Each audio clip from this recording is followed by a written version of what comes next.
Hello मित्रों, स्वागत है आपका मेरे YouTube चैनल raghavsir.com में।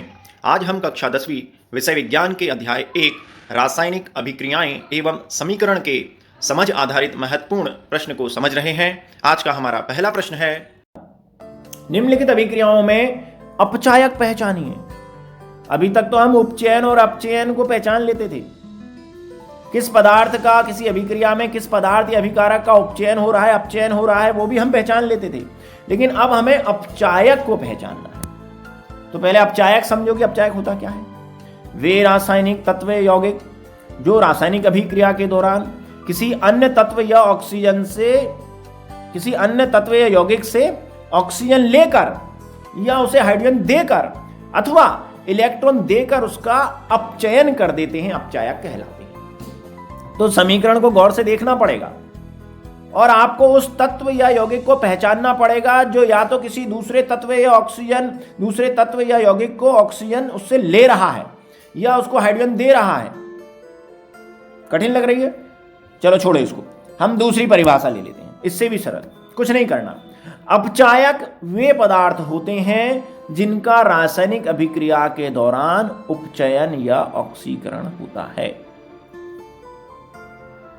किसी भी अभिक्रिया में, ज्यादातर अभिक्रियाएं या बोल दीजिए सभी अभिक्रियाएं रेडॉक्स अभिक्रियाएं होती हैं, उसमें एक पदार्थ का उपचयन होता है और एक का अपचयन होता है।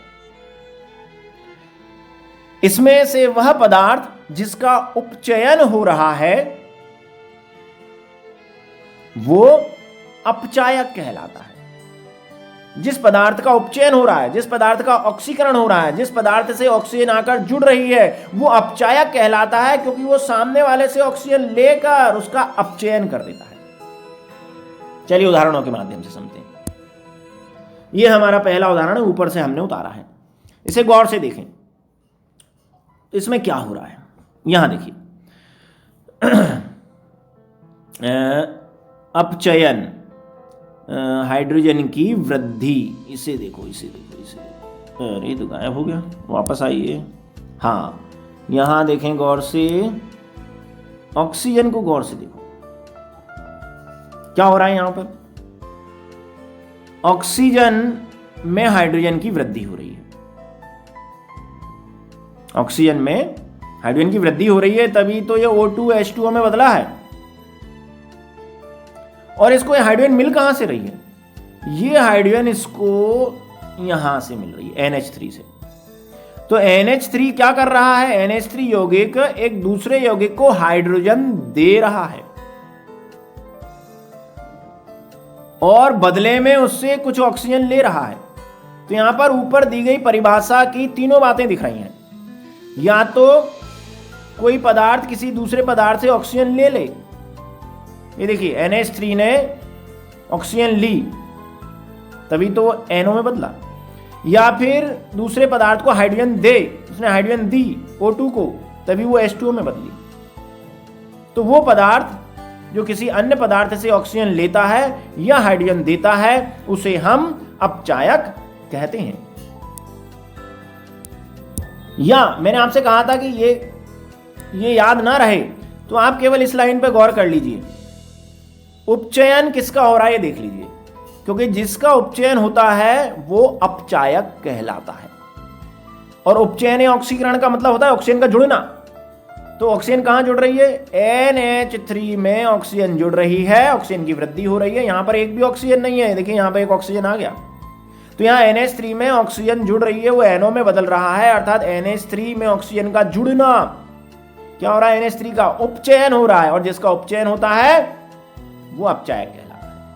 तो हमारी इस अभिक्रिया में अपचायक पदार्थ कौन हुआ?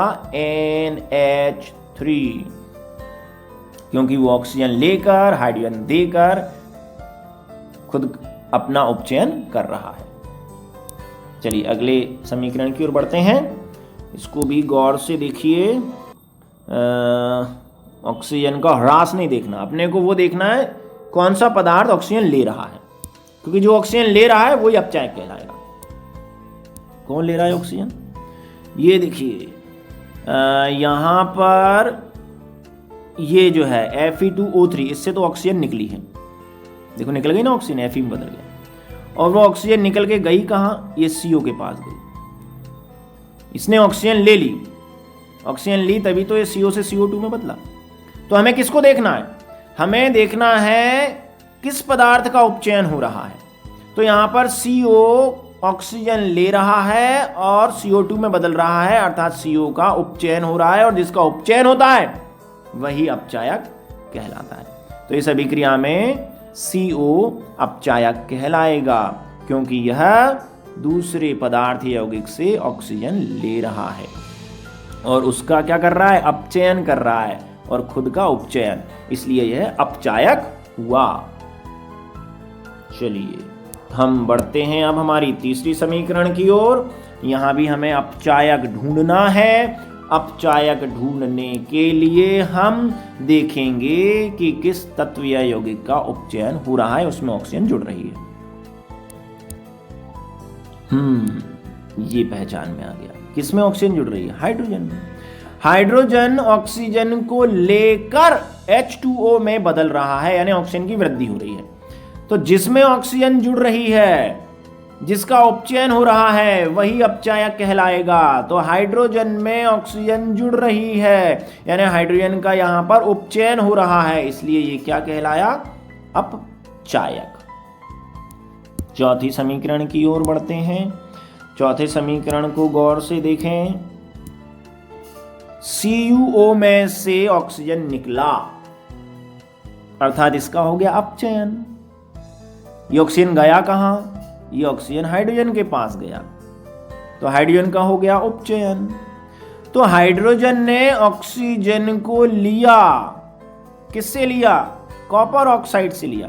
तो कॉपर का, इस हाइड्रोजन ने कॉपर ऑक्साइड से ऑक्सीजन लेकर उसका क्या कर दिया, अपचयन, इसलिए क्या कहलाया, अपचायक कहलाया। जो सामने वाले पदार्थ का अपचयन कर दे वो अपचायक है।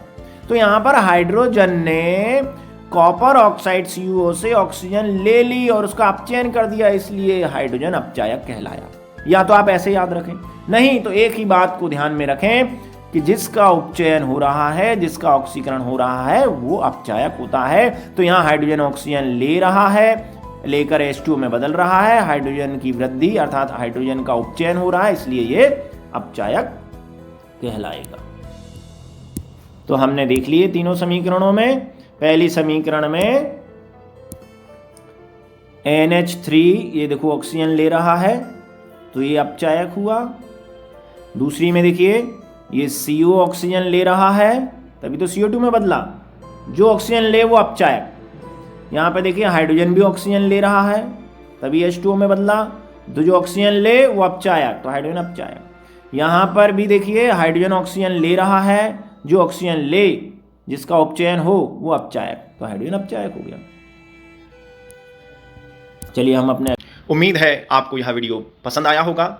इसे अधिक से अधिक लाइक तथा शेयर कीजिए तथा ऐसे अन्य शिक्षास्पद वीडियो को देखने के लिए मेरे चैनल को सब्सक्राइब कीजिए। बहुत बहुत धन्यवाद।